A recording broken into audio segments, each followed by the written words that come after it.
Hi, Tim Two Wheels here, and on today's how-to video I'm going to be installing a ZTechnik polycarbonate headlight protector on an R1200 GS. So stick around and we'll get started right after this.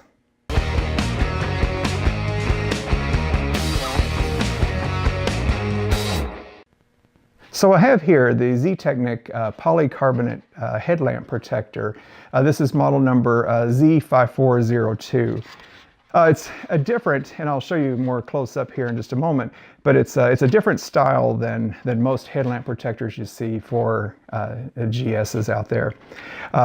This bike has the LED headlamp assembly, which is very nice, but it's also very expensive. So you want to protect this if at all possible.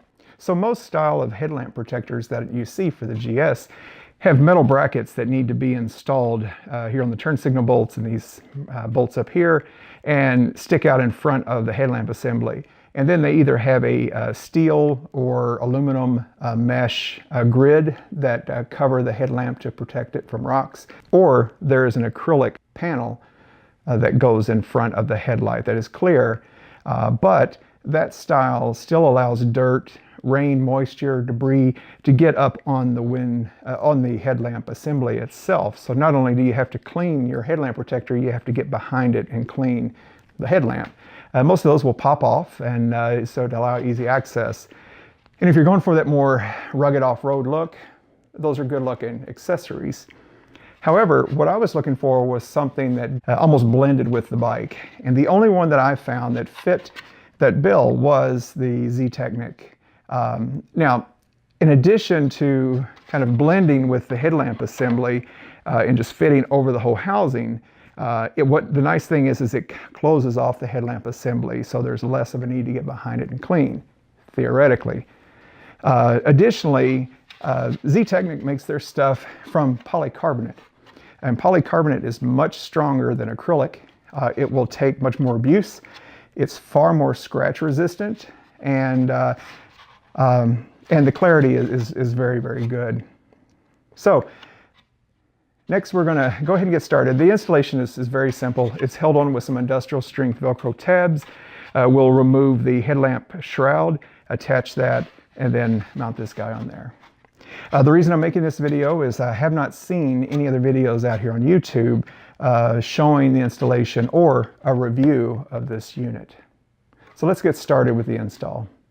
So the contents of the package includes the polycarbonate headlamp protector itself, commercial strength Velcro dots, both the hook and the loop side for mounting it to the bezel, and then of course an instruction sheet that comes with it. For the installation of this, you will need a Torx T10 to remove the headlamp bezel itself, as shown here.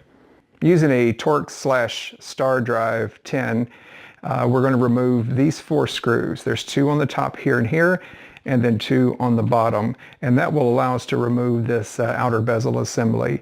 It's not completely necessary to remove this, however, it will be easier to clean and get the Velcro dots in place and secured properly. All right, so with our T10, we're going to unscrew these 4 screws.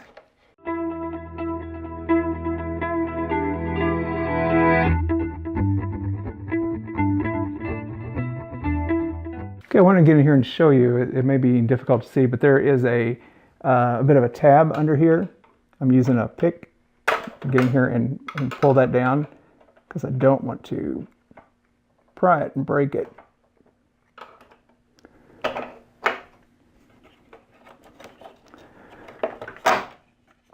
So you see this little tab here locks over that, so you want to be careful when you're removing that.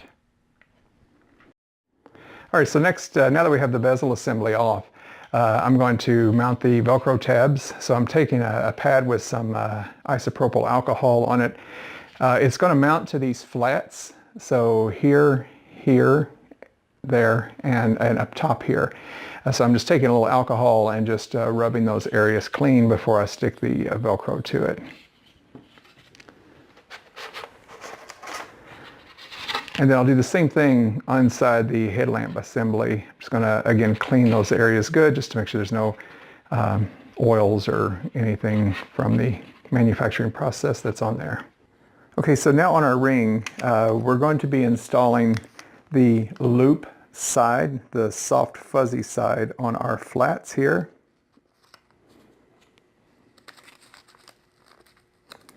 So just sticking it in the middle there, and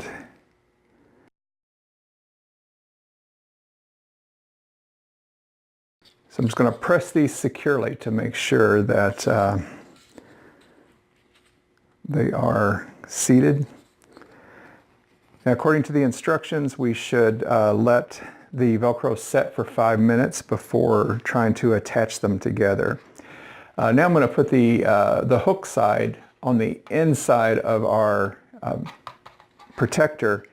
And a clever little trick that the instructions point out is to go ahead and fit these two together. So make sure it's kind of level all the way around.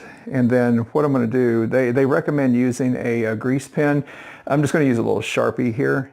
And then you go in and mark where the Velcro dot is showing through. And what that's going to do is when we remove the frame, it's going to give us a good reference point to line up our Velcro dots on the inside so that they align properly with the other dots on the other half.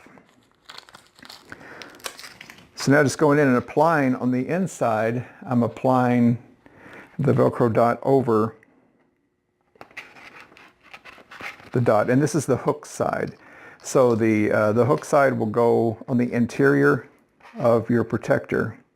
I honestly don't know if it makes a big difference, but that's how the instructions say.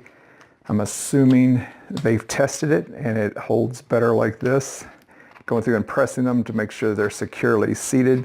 And as you can see, the little black dot doesn't even show up now. I'm not going to wipe those off. I'm going to leave the little black Sharpie on there in case one ever comes off and I need to replace it.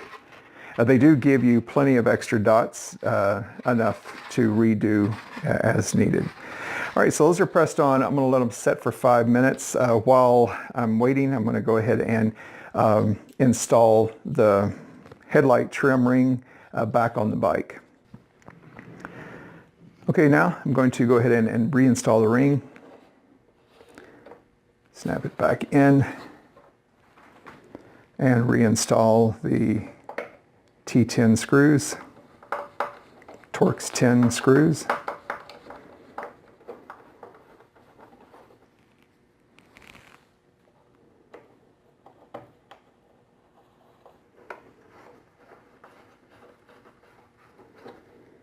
You can see why it's easier to remove this because it's very close tolerances under here, and it would be very difficult to get that Velcro tab in there. I suppose you could use a screwdriver or a knife blade to press it up in there, but it's just easy enough to remove the ring and make sure that you have everything centered properly so that you can mark.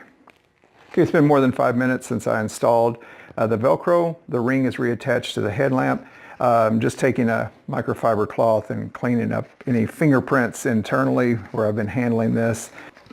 And the attachment is super simple. You just line on there. It only goes on one way. You just press it onto the bike.